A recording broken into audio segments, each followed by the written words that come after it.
Ladies and gentlemen, welcome back to Art of MMA. I'm Mike Ginn. That's the mechanic, Brandon Cuttino. Welcome back to a new episode. This episode, we're going to be talking over what happened last week, UFC Vegas 46. We'll give you a brief recap of that during our intro.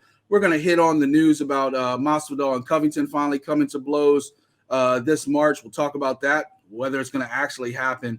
We'll talk about the dual title fights that got moved from March to April and the fallout from that. And then, of course, we're going to hit up with the picks this week. We finally get to make some picks. We didn't make them last week because, unfortunately, I was under the weather. COVID finally caught up to me, so I apologize for that. Make sure you guys are staying safe at home. But we'll make our picks for Ngannou and Gane. I do wonder how we would have done last week, Brandon, because your boy was in action, but he was fighting a great opponent in Calvin Kattar. But we'll talk about that in 1 second. First, you know what the deal is. FightersFirst.shop. Go ahead and get your merch. Brandon and I both have the Art of MMA shirt on. Go support the show, support the brand, FightersFirst.shop. And, oh, yeah, check out the new artwork that we got for the Davey Boy and Dynamite Kid collections. Those are dope. Working with an awesome artist, Kim Parent. She has a static art in Canada. We're working with her on some great stuff. So that came out awesome. Can't wait for you guys to go ahead and get that out of the shop. Brandon, you ready to get to this show?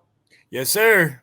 All right. So first off, man, it's good to be back. Sorry I missed last week. My bad. It did finally catch up to me. It caught up to Brandon last year. It happens. You know, it's spreading like wildfire. So stay safe at home, people. But we did miss being able to make picks for an awesome show last weekend. Just to do a quick recap, Giga Chikadze, Calvin Kattar, main event.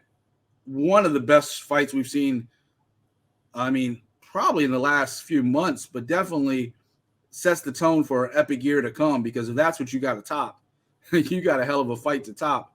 Your boy Giga put on a good performance, but Calvin, oh my God, he was, people forget, next to Max, Calvin has the most punches landed and also the most punches taken. Like, we always talk about how Max is like a tank. He just keeps coming. He just keeps taking that punishment, and you can't really knock him down. Well, guess what? That 5-round war that Max had with Calvin Kattar almost a year ago was the same thing. You couldn't knock Calvin down either. So Giga came out trying to, throw a lot of flash, throw a lot of fury, and Calvin Kattar just ate those shots. He just kept coming.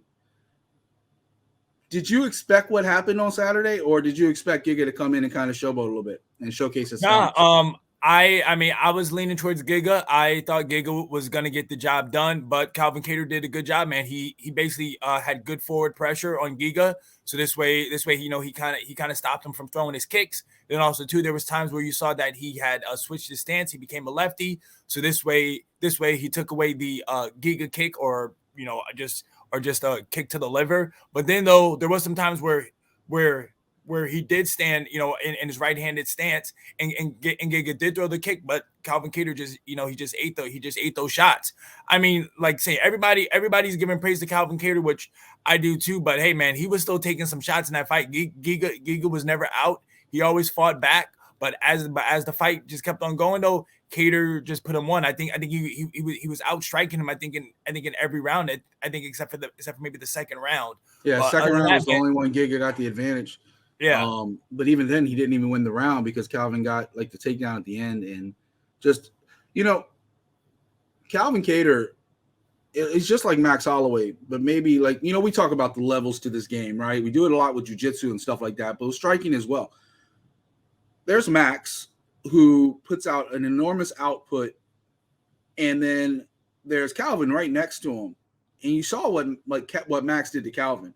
So, if anything, a lot of people on social media said it immediately after this fight. It's like, if Calvin's this good, how good is Max? Because Max has put it on him. So Max actually probably got more props out of this fight than even both fighters. But looking at this fight, I thought Giga did a good job of showing his toughness. He never really stopped trying to attack. He slowed down a lot. I do wonder. I know in the first round he was trying to throw his leg kicks and he didn't throw them much after that. I wonder. I looked almost like Calvin kind of checked one or two of them, and I wonder if that kind of affected Giga. He never actually said anything about it, but he stopped throwing them after the second time. I think I saw Calvin kind of turn his leg a little bit and check it. And then, of course, Calvin did a great job of of closing that distance, right? You never seen Giga fight off his back foot. We never seen him going against the cage. And I think that was his plan. He's like, I can take the punishment. If you throw it, I can take it. I'm just going to keep coming at you. And that was just against Giga's whole mindset. He's never had to fight off his back foot. He's never had to fight going backwards. I think this fight, though, makes Giga 1,000 times more dangerous going forward. I think it taught him something that he could take a lot of punishment and keep coming. It also taught him a flaw that he has in his game. And we talk about this all the time in MMA. If you're not growing, what are you doing, right? Like, you have to learn from your losses. Very few fighters are undefeated their whole career, one or two, right? Everybody else has a defeat. You learn from it. You either come back or you put your head between your legs and run away.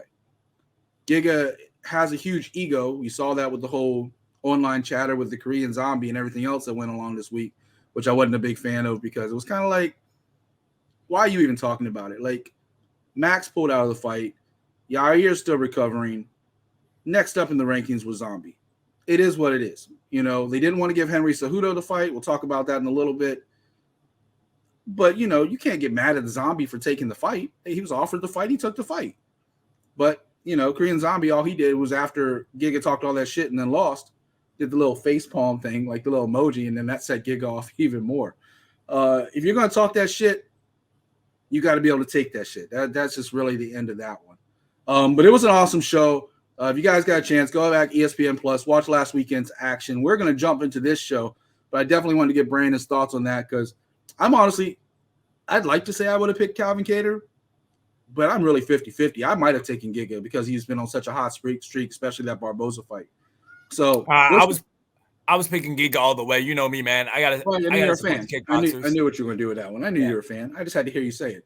But virtually, Brandon might be 0-1, but we'll leave it at 0-0. We'll start fresh this week when we make our picks later. But let's go ahead and jump into this show. First segment, we're talking about it. It made all the news last week. Jorge Masvidal, Colby Covington. It's official. The main event of UFC 272. Chael Sonnen came out and talked about the grudge match, how it's even bigger than a title match sometimes because it's real. It's not manufactured. It's not UFC hype.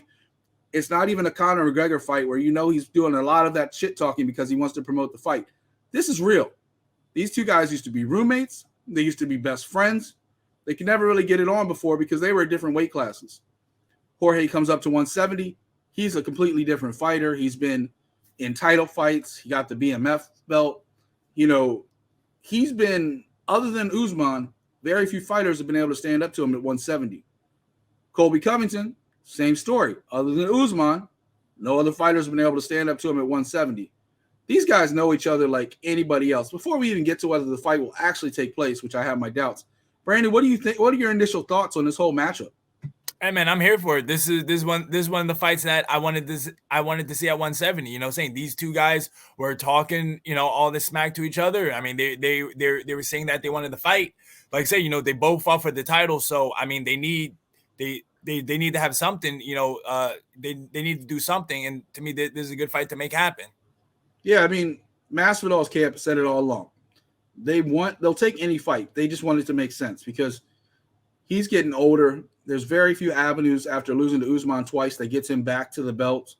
You can say the first loss was on 6 days' notice. The second loss, there was no doubt. Usman put him to sleep, made one of the highlights of the year last year. Covington, he was a victim to Usman twice. This fight, I think they both kind of need it. Unfortunately, I think they're both also left behind because they both have two losses to Usman. I think they're even no matter what the rankings put them at like 2-3, whatever the case is, they're both, in my mind, behind Edwards, who hasn't had a shot yet, even though he fought Usman once before, a long time ago. Both of them are behind Gilbert Burns, who only had one shot at him and is still knocking at the door, willing to fight anybody. And then you have another guy like Chimaev, who's making a lot of noise as a new guy in the division, who might also get a title shot before either one of those guys if he knocks off Gilbert Burns in a much rumored matchup coming up. But I will agree with Uncle Chael. This matchup is must-see.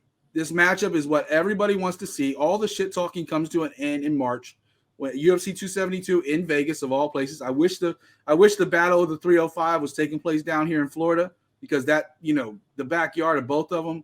Backstory is that it should be. And it's on 305 is the date. Yeah. March 5th, 305. Everything screams put this fight in Miami. And I don't know. I mean, okay, maybe American Airlines is taken. Put that shit in Hollywood, Florida, at Seminole Hard Rock or whatever. Yep. There is no reason this fight should not be, other than maybe Dana just wants as many tickets, as much money as possible that comes with Las Vegas. But that's the thing. I mean, we're gonna talk about it later, but that's the thing I understand is like, why are you gonna put the April 9th show in Jacksonville and this one's gonna be in Vegas? It makes no sense. It makes no sense. And the whole, we'll talk about it next segment about that March or about that April card, but the whole thing that makes no sense. Like, why would you not? Like, whoever booked this missed a multi-million-dollar opportunity of putting this in Florida, whether it was in Jacksonville, whether it was in Miami, somewhere, even Tampa, it doesn't matter. They missed a golden opportunity because this is Florida. This is American Top Team. These guys trained together. They were roommates together. They had a falling out to the point where they made Covington leave American Top Team because Masvidal was threatening to kick his ass every day. Like, they just could not coexist. They basically kicked Covington out of the gym. Covington goes off, continues his successful run. Masvidal has a couple hiccups, but he's still one of the biggest names, biggest draws in the sport. This fight is going to sell out no matter where they put it. But there's definitely a storyline that screams to me, why not Florida? But that also brings me to another point, Brandon. We just saw Masvidal pull out of the Edwards fight because of a rib injury. We've seen Covington kind of duck in and out of fights a little bit. Usually once they're signed, he's good. So this is supposed to be officially signed. I think both of them signed their bout agreements the moment they received them. But do you think this fight is actually going to happen, or do you think something's going to come up? I say the fight happens. I hope it does. I have no doubts about it, man. I'm just like, yeah, this fight's gonna happen. These two guys want it. It's gonna happen. To me, man, Masvidal didn't really want to fight Leon Edwards anyway. It was just somebody there for him, so he was gonna take it. But hey, he ended up getting hurt. But this fight, he wants Covington. He wants to shut him up. Covington wants to fight him. So I say it happens. I hope it does. I have my doubts, but I hope it does. I've seen so much in the last year of shit happening and fights not happening. I will say one last note on this segment. This fight was the best thing to happen for both Masvidal and Leon Edwards. Because Leon Edwards, if he fights Masvidal and loses, he doesn't get that shot at Usman. Masvidal doesn't really accomplish anything by beating Leon Edwards. He's not going to get another title shot right away, especially after getting knocked out cold last year. This gives Masvidal another high-level contender to fight, and it gave Edwards his title shot finally. So everybody wins by that fight falling out. I did want to see Leon Edwards and Masvidal, especially after Masvidal pieced him up backstage. Let's do that in front of cameras. Hopefully we can get that fight later in the year, and that grudge match happens as well. But like you mentioned, Jacksonville next, UFC 273. We got two title fights. It was supposed to be originally in March. It was supposed to be Volkanovski and Max Holloway. Holloway has an undisclosed injury. I don't think he said what it is. But obviously he wouldn't be ready by March or April. So in comes the Korean Zombie, much to Giga's displeasure. The Korean Zombie steps up. He's got the title shot. Aljo versus Petr Yan 2. That's finally happening. Aljo was wrong. He came out, said the reason why I didn't move from March to April was having to do with Petr Yan's vaccination status. Petr Yan is fully vaccinated. He's come out, publicly declared it. He showed his vaccination records. He's 100% vaccinated. So whatever Aljo, I'm not saying Aljo was lying. I don't go that far because I don't think he was. I think he just got bad information. Somebody whispered him something, and he went. What Aljo said that it was the UFC that had told him that. So that's on the UFC for giving him that information. That's why. I heard the interview. I did hear him say that, but he was like, "Yo, I don't know what's going on, man. That's just what they told me." But he even admitted that Petr Yan came out and said no, I'm fully vaccinated. So Aljo doesn't know the reason why it got moved either. Yeah, but he's spreading false information when if he knew the answer, he knew what it was, then that's kind of messed up too. But I also say this too, and you know this very well. He spoke to the UFC, but he didn't probably speak to Dana White. He probably didn't speak to Sean Shelby. He probably spoke to some assistant somewhere that works for the UFC that said that, who didn't know the facts either. And it's a whole chain reaction of people, somebody spreading stories that didn't know all the facts. The reason why the fight moved, I don't know. Peter Yan doesn't even know. According to him, he's done a couple interviews since then. He's like, I was ready to fight in March. I don't know why it got moved to April. I think it has more to do with the fact that they wanted to put Masvidal Covington in March, and they just bumped this one because as much as a double title fight card pulls in money, like Uncle Chael said, a grudge match pulls in more money. People wanted to see Masvidal Covington. They kind of go ahead. I was gonna say, man, Aljo has his main reason on why he thinks the fight got pushed, but I mean, if you didn't hear it, he thinks that he said a bunch of things. Yeah, but his main thing is though his reason is like I said, he said the reason was that the UFC told him, but his vaccine status, but Aljo just thinks that Jan is kind of lying and that Jan asked for the fight to be moved and that Jan is on that secret sauce, but who knows. Well, that kind of goes into another thing he talked about too, right? With the whole steroids, and he was on he was on Ariel Helwani. He was like, I think somebody who uses steroids should be in jail. Forget suspension, forget ban. They should be in jail. And I will say this publicly. It's the one thing I agree with Aljo, because this isn't like he used basketball and baseball as references. This isn't those sports. You're not trying to run faster than somebody. You're not trying to hit a home run further. Steroids doesn't help you. PEDs don't help you with a technical aspect of any sport, right? Like, you can talk about Barry Bonds, and I'm a huge Barry Bonds fan, but you can talk about Barry Bonds hitting a home run further, and Ken Caminiti and Mo Vaughn and all these people that got popped for steroids back during like the 80s or mostly the 90s. And Mark McGwire, Sammy Sosa, all these people popped for steroids. But the ones who did it best were the people that were already very highly skilled. You put PEDs into a fighter that is highly skilled, you could kill somebody. Forget changing somebody's life like he was trying to be politically correct and saying on Helwani. You could kill somebody. We talk about this every time, Brandon. When somebody gets in that cage or that ring, they're putting their life on the line. You've done it several times throughout your career. You continue to do it. You hope to have a fight coming up soon. You're putting your life on the line every time you go to combat with another human being. It's a glorified cockfight, right? And you're going in there, rock'em sock'em robots or grappling or whatever you want to do to try to get that money, get you're a prize fighter, and try to get paid and try to get that win to keep moving up the rankings to fight somebody else. If you're using PEDs, Carlos Felipe's another example. He lost the fight to Andrei Arlovski, but he just got popped for 18 months. You should be punished somehow under the law because you're now literally using a weapon in combat.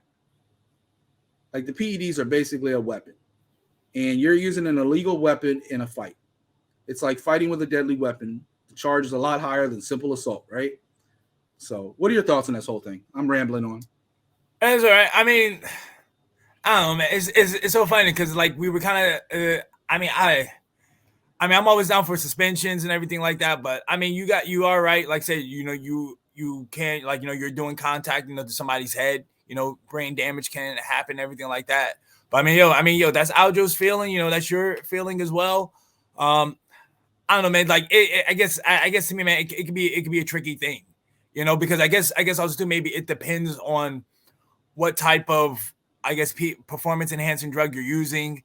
Because I know, like, because he was really talking about TJ Dillashaw, but I feel like the one that Dillashaw was using was really to help him with his cardiovascular. But yeah, I mean, a lot of people use steroids for injury recovery too. But yeah, that's why to me it's like it's so weird because like even speaking of like Andy Pettit, famous pitcher for the Yankees, like he saying he used his for injury recovery. He wasn't using it to help him pitch, but he was using it to help him. A lot of people said that's why Bonds used it. A lot of people said that's why Barry Bonds used it. He used it in his knees and stuff because you saw the moment he stopped using it, his career was over. He couldn't walk and run no more. Yeah. They say that's why Ken Griffey Jr.'s career was so short because he didn't use steroids. And he was one of the greatest players of all time. I look at it like a NASCAR race, right? And this is for my MMA fans at home that I know love NASCAR, even though I don't. Sorry, guys. You build the car equally, right? and it's up to the talent of the driver. Every stock car has to be pretty much even across the board. And then it's the talent of the driver that gets it around the track the fastest to win the race. MMA is the same thing. You weigh in the same.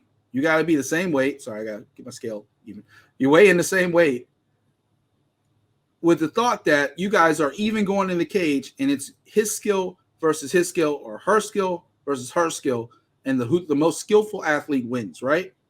Now, if you guys weigh the same, but this person has a little bit more juice going through their body and against the person who's fighting clean, that's not an even contest, and that's not a fair contest. Obviously, there's penalties, there's suspensions, but like I said, if you get jacked up, you hit somebody too hard, that person dies, then what do? Thankfully, we've never seen that in MMA, or that we know of. I think it might happen more on the regional scene than it does, where USADA and everything else is involved on the big stage. But it could happen, and I would never want to see it happen. That said, UFC 273 is stacked, man. Like, I haven't heard much about the UFC 272 card with Masvidal and everything, other than, you got Rodriguez and Yan and Barboza and Mitchell and a couple other really good fights. Greg Hardy's out of that one now, so they're looking for an opponent for Spivak. But on this 273 card, you have Rosenstrike versus Tabora, which is going to be fun. You have Tisha Torres versus Mackenzie Dern, which is going to be great. Gastelum versus Imavov. Another fight I know you're looking forward to is Irene Aldana versus Aspen Ladd.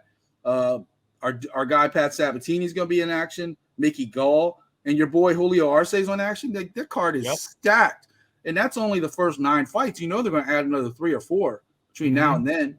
So I'm really looking forward to UFC 273. And as of right now, they do have it listed in Brooklyn. I know you're talking about Jacksonville. I heard Jacksonville too, but they have it listed in Brooklyn right now.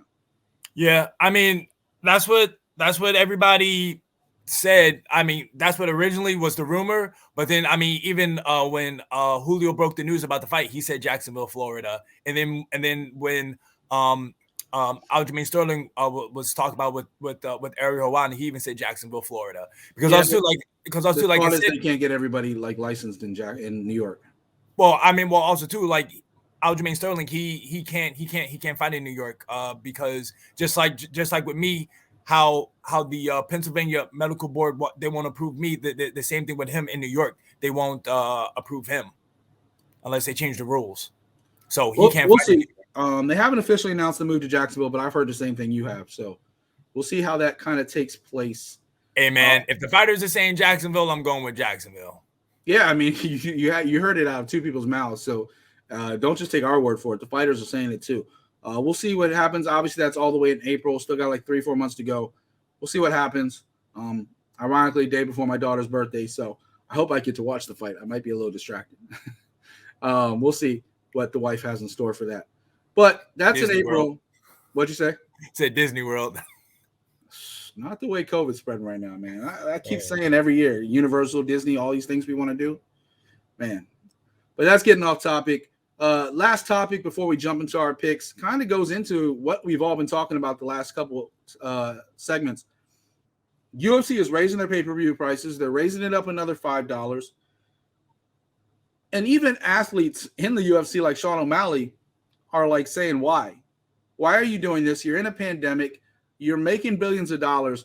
Why are you being greedy? And at this time, when everybody's complaining across the country about inflation, about everything that's going on, you're raising a digital product, not even like a physical thing. You're not selling a seat. You're raising something that's digital for $5 just to make a couple extra $1 billion, right? Because it actually does equal probably $1 billion.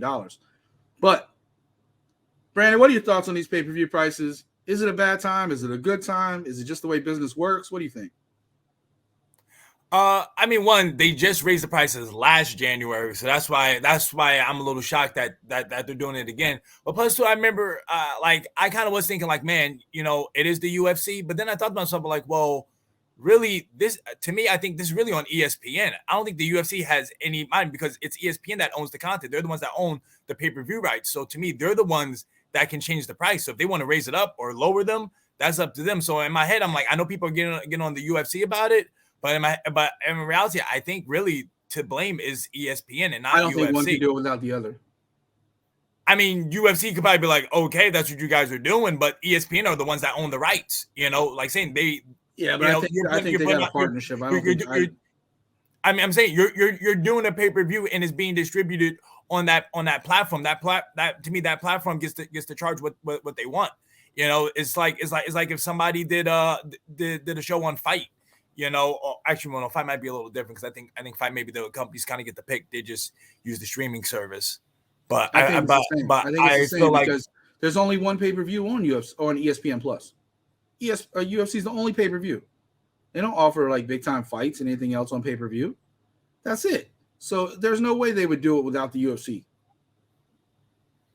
I don't know, man. I just feel like I'm like said. I feel like the UFC can know about it and they can be like, okay, that's what you're doing, awesome. But I don't think they're the ones that can be saying, oh, hey guys, you know what? Let's jack up the prices, because I kind of think it's on ESPN because, like I said, they're the ones that are making a profit, man. Like, man, ESPN's ESPN, but we'll see. Like, because like I said, they're the ones that are paying for the content. You know? I don't know, man. They want to keep it going. I kind of got to disagree with you on this one. I got to think this is 100% on the UFC. I think they just do whatever UFC says. I think the UFC like says jump and ESPN's like how high. I don't think there's even a question of this was on Endeavor and WME and like we're going to make more money. I don't know if Dana had anything to do with this. You know, as president, I feel like sometimes I think he's more of a figurehead than he is actually making decisions. More of a talking piece, but because Endeavor is a big publicly trading company, they care about the bottom line. They don't care about the fans. I'm not saying they don't care about the fans, but they're more on the corporate side as they want to make money. But even Sean O'Malley said, in a world where it's so easy to get a stream, not saying I stream, not saying I don't, but in a world where it's so easy to get a stream, you don't even have to look very hard on Google to get here's a click stream, click play. Every stream they try to shut down, 1,000 more pop up. UFC has fought very hard the last year or two against pirated streams, and more just keep popping up. And now you're giving them more reason to pirate your content because you're raising the prices in the middle of a pandemic that doesn't seem to be going anywhere. So instead, I think honestly, if they really cared about their customers and their fans, they would have lowered the prices by $5 or $10. Get more people to order it because now all of a sudden it's more affordable. You know, one of the reasons why so many people order the WWE stuff is because they put it on the network, right? And then they moved it over to Peacock. And then even if you have to pay for it, if it doesn't come with your cable service, it's like what, $5? So now all of a sudden you're getting the big shows because you're buying a service. Well, UFC, they're like, okay, you have to buy ESPN Plus, and then you have to buy the pay-per-view. Now, do they give away a lot of content on ESPN Plus? Absolutely. Like a lot of cards all year long, ESPN Plus. And the big shows, I don't have a problem with the whole pay-per-view model. But to charge like, what is it now, 60? They're like $59.95? No, it's now $75 basically. $75. Wow, I didn't even know it got that high. And you want me to pay for that for a card that may be subject to change? Like we've seen cards that are not worth the pay-per-view price and they still go through the pay-per-view. I've only seen them cancel one pay-per-view in the last couple years or a few years, and that was the one with John Jones. Like they're very rarely ever do they cancel it no matter who falls out. We hope Cyril Gane and Francis Ngannou make it to the weigh-ins this weekend. We hope the fight happens. If one of those guys gets sick and that fight takes off the card, they're still going to go through with Moreno and Figueiredo as the main event and all the other fighters on the card. They're not going to turn away the pay-per-view, but they're still going to charge $75. So I think it's a greedy move. I think it's a bad move. That's my 2 cents. You've heard Brandon's 2 cents. Brandon, you ready to make some picks and let me be the lead dog this year? Sure, man. Let's see what happens. It's 2022. It could be your year. Oh, man, Mr. Humble Pie. That's how it started last year when I ran out on him. And then all of a sudden, middle of the year, he just started turning the tables on me. I never looked back. I was like, I had like so many fights drop out on me. Everything happened bad. This is a new year, Brandon. UFC 270. This weekend, the heavyweights are in action. It's time to bang. Man, I'm excited. I'm going to let you go ahead and kick this off. You're the lead dog. You're the winner from 2021. You got your free t-shirt. You're welcome. You ready, man? Go ahead. UFC 270, Ngannou, Gane. Who you got? And you know the magic words and why. I'm going with Ngannou, man. I think Ciryl Gane is gonna get his hand raised. Like, don't get me wrong, I love Francis Ngannou, big fan of his. I'll be happy if he Man, I'm wins. glad you're free. I'm glad your stream froze while you were saying that, wins. I'll be that was some happy garbage for them. But I just think like, man, please. I would say that Ciryl. To me, Ciryl Gane. Yeah, I'm here. You got me? Yeah. You froze for a second while you were speaking about disrespecting Francis Ngannou, but go ahead. I'll let you finish. Nah, let's say I like Francis Ngannou. I'll be happy if either guy wins, but I think Ciryl Gane is just a better fighter.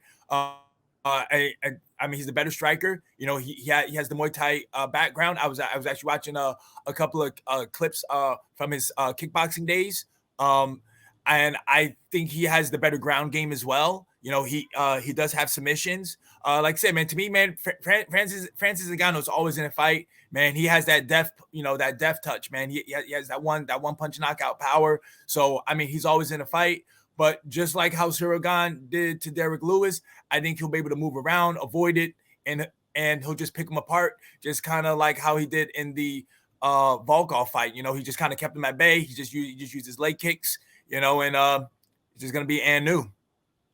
Man, it hasn't even been a year.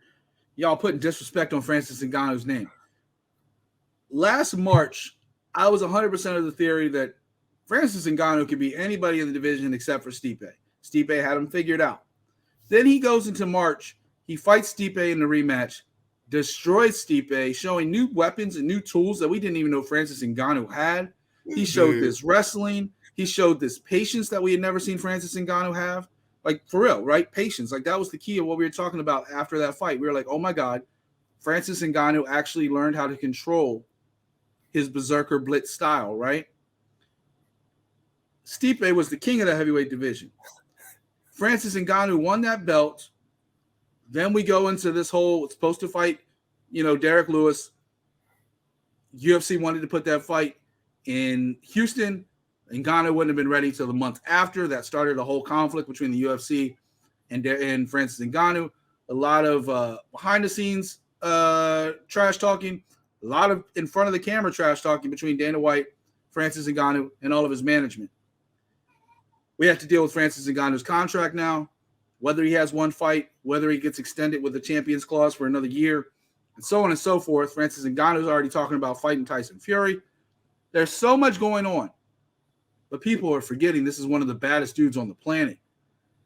Derek Lewis came into Houston in the main event against Ciryl Gane, and in his own words, just wasn't right. He didn't like being in front of his home crowd, which is ironic that his next fight is going to be in Houston.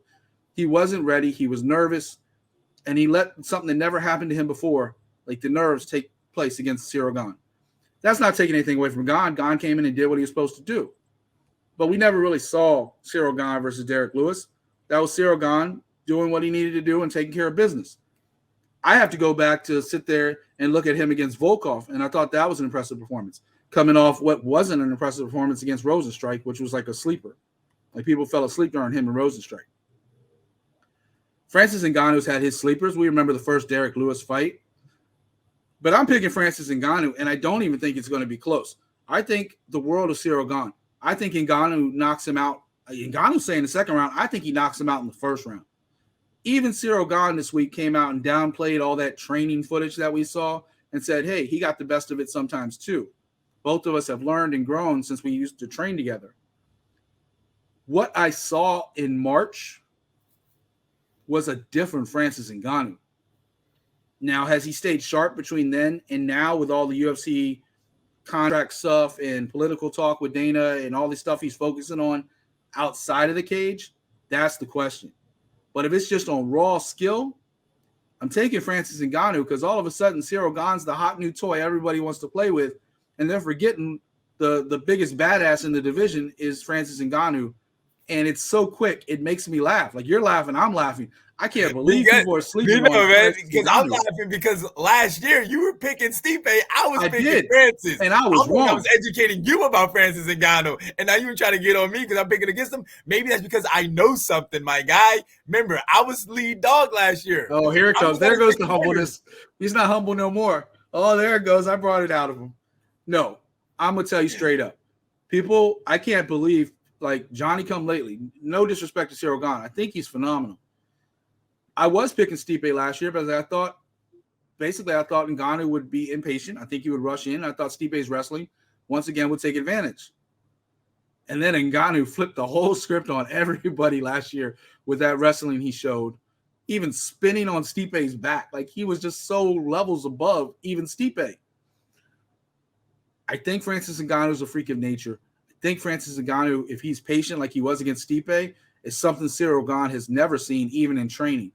You talk about, I've seen some people break down that training footage about how Ciryl Gane would duck this way and then rotate away from him and get behind him and do this and do that. They also showed training footage where Ngannou learned from that. And later in the training, he'd fake like he was going to do something and catch Ciryl Gane. Francis Ngannou is a smart dude. He learns, and he's just like, it makes him so much more scary because he's learning. He's still getting better. I got Francis Ngannou in this one. We'll see who's right come this Saturday night. The fight is here. It's about to go down. Over in that co-main event, though, we got some great action going on. It's not just Francis Ngannou. We also got the trilogy fight I've been waiting for a while. Brandon Moreno, Deiveson Figueiredo, part 3. We had a draw, and then we had Brandon Moreno drop him quick. What do you think happens in this one? Let's see. I picked Moreno the first time. I picked him the second time, and I'm picking him the third time. It's going to be and still.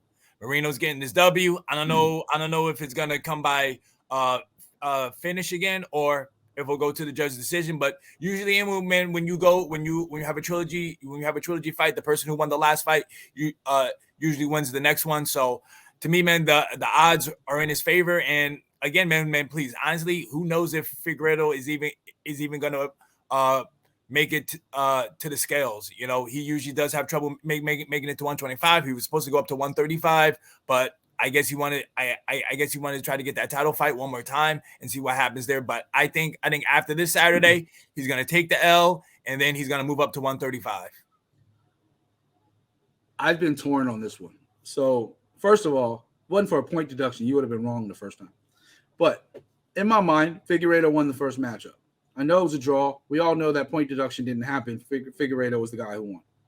It was a war. It was a classic. Second fight, Moreno came in, took care of business, shut up all the people, and earned. He didn't just take it. He earned that title that he's been after for a long time. I have a hard time making this decision because do we see the Figueiredo from the first fight and the Moreno from the first fight, or do we see the evolution of Moreno in the second fight and continue to evolve into a third fight? I've never really seen Deiveson Figueiredo coming off a loss because his only time he ever lost a fight, you have to go all the way back to Formiga back in 2019, which I really wasn't paying attention to him at that time. I know it happened. I don't remember the fight. I know he came back and beat Alex Pantoja, who's beat Moreno twice. So if you look at all the matchups, it's kind of hard on paper to kind of say, okay, this is this. I agree with you, the scale thing. I think we all know eventually Figueiredo's going up in weight. We just don't know when. So I'll say this. I'm going to pick Figueiredo. Maybe I go 0-2 on Saturday. I'm picking Figueiredo because I think he has the more powerful shots. I know Brandon Moreno rocked Figueiredo a bunch of times before locking him in that rear naked choke last time. But I think Figueiredo is really good at making adjustments. And I just see him going. I see him going out and taking care of business. And then if he chooses to do a super fight at 135, we'll see if it's Petr Yan. We'll see if it's Aljamain Sterling. But right now, I think I'm going to take Figueiredo in this one. I think it's going to be an upset. I think the champ is coming back. So now's the time. We got a lot of the great other fights on that card, of course. We won't be picking all of them. You know, we like to go ahead and make our own personal picks. You got Pereira in there, Fiallo. So many fights have kind of come and gone. Brandon, what is your fight you're looking forward to on that card that's not in the main or co-main event? You know me, man. Always got to go with the ladies on this one. I was thinking about the first fight of the night with the ladies, but I decided to go with the second ladies fight, and that's at strawweight, the Juarez versus Dipolis fight, and I'm gonna go with Vanessa to get this W. I think she's gonna bounce back from her debut that she had, which I think her debut was at 125. So she was up a weight class, and now this time she's gonna be in her weight class, and I think the people are going to see what it is that she's capable of. I was actually surprised. I thought you would take Silvana in that bout. I think Silvana probably has the advantage in that one, but it could be a good close pick'em type fight. And in that first fight, you were talking about Kay Hansen and Jasudavicius. I actually thought Kay Hansen was going to take the L in that one too if you had picked that one. I was picking Jasmine in that one as well. I think a lot of people are sleeping on that opening fight, and I don't know if that bettor is going to come through with $20,000 on Kay Hansen again like he did that one time. But it did pay off for him that time, so who knows? My fight pick, though, is actually I'm going with Rodolfo Vieira versus Wellington Turman, and I'm going to shock people again. I might be 0-3 on Saturday. I think Wellington Turman's going to take that win. Vieira looked a lot better with his conditioning last fight. You know, he struggled with it the fight before. People didn't know if he could keep doing it. But I'll tell you what. I have seen Wellington Turman at his best, and I've seen him at his worst. And the UFC is 2-3. And he should be 1-4 because he arguably lost that split decision against Sam Alvey last fight. He got knocked out by Bruno Silva. He got knocked out by Andrew Sanchez. He took a split decision loss against Carl Robinson. He beat Marcus Perez. There's no reason in the world Wellington Turman should win this fight, except he does the one thing that Vieira doesn't like. And Tim loves to talk about it. Your boy Tim Wheaton loves to talk about that check left hook. Mm-hmm. Vieira likes to lunge in. And I was looking at this fight, and I was like, which fight on this card really kind of stands out to me that there could be an upset? Vieira loves to lunge in, use his grappling, kind of go for it, and try to maul his opponents. He does that against Turman. He's going to get hit with that left hook and get put to sleep. Before he got to the UFC, he made a living. He had a lot of decision wins, knockout wins, submissions. So he has enough submission skills to not get tapped out quick if Vieira gets on top of him. And if this fight goes distance and Vieira gets tired, I think Turman's going to put him to sleep. So that's my pick on that one. Watch out for Wellington Turman. That is my pick. Of course, like I said, a lot of other great fights on that card. Cody Stamann versus Said Nurmagomedov, no relation to Khabib. Barcelos versus Victor Henry. Trevin Giles is always fun to watch. He's going against undefeated Michael Morales. Anything else you want to talk about on that card before we move on? Nah, man. I just, like I said, it's really to me, it's all about the main and co-main. I'm looking forward to it. Like I said, it should be a good night of fights.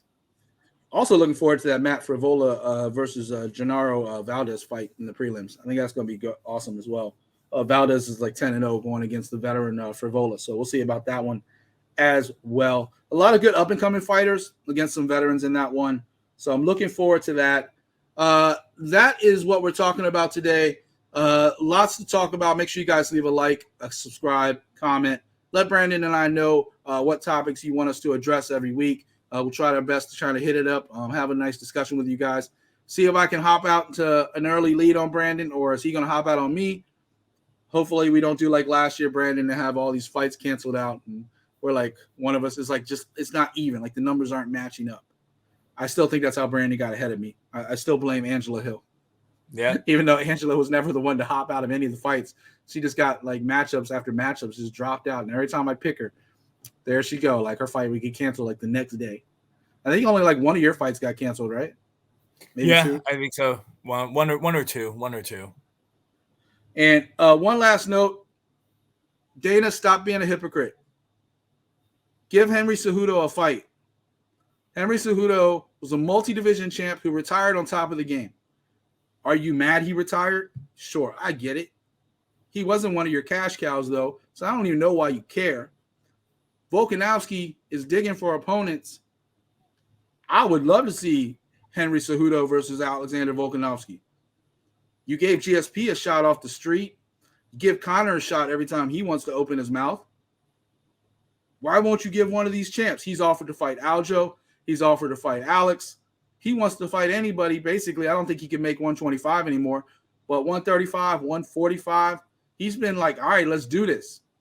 He's been training with John Jones. He's been training with Khabib. He's been training with a bunch of these other dudes. I don't know. What do you think, Brandon? You think Henry Cejudo deserves a chance? Yeah, to be honest with you, when that fight got announced, I was down for the Henry Cejudo sweepstakes. I wanted him to get the title shot against Volkanovski.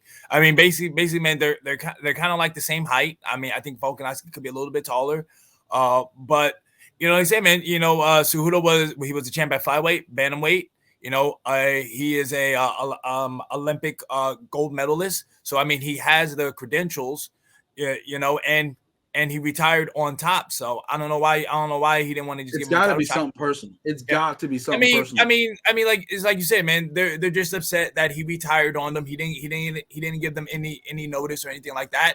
They're just holding a grudge. That's how it is. That's how the UFC gets down. It's got to be, because we talked about a whole segment about business and raising prices and pay-per-view buys. What sells more pay-per-views? Volkanovski versus Korean Zombie or Volkanovski versus Henry Cejudo? That's not even a question. And I love Korean Zombie. We all love Korean Zombie. He's not going to sell pay-per-views like Henry Cejudo is. So that's my thoughts. Any last thoughts this week before we get out of here, Brandon? Just one little thing, man. Like I know we had talked about it before the show, but hey, man, if the people haven't heard, Amanda Nunes, you know, she left ATT. She's gonna start her own gym. So who knows, man? I mean, that could maybe have something to do with Kayla Harrison, or maybe not. Who knows? Something to keep an eye on. And hey, UWA Elite, I see all these award announcements and all this fight stuff you got going on. Waiting for my phone to ring. I'm looking for a summer matchup. Big time, right. Maybe even spring against Blade, whoever that guy is. I don't know. Blade, I don't know. Calling Blade out. Let's do it. UWA Elite. Fly me up. Let's go. Jersey, Pennsylvania. I don't care. New York City, doing it at Madison Square Garden. Let's go. Call me up. This is the year. Look, he's quiet now. See that? On that note, I'm going to end it right there. On that note, I'm Mike Ginn. That's the Mechanic, Brandon Cuttino. Make sure you go over to FightersFirst.shop. Shop the Mechanic collection. Who knows how much longer it's going to be around after he takes that L. And we might have to roll a whole new collection out for me. Who knows? Anyway, this is Art of MMA. Make sure you leave a like. Make sure you subscribe. Leave a comment. Let us know your thoughts on everything. The good, the bad, the funny, the hilarious, the stupid, the whatever. And tell Dana what you think about Henry Cejudo. Let's get Henry Cejudo back in the UFC. Let's do this. For Brandon the Mechanic Cuttino, I'm Mike Ginn. We're out.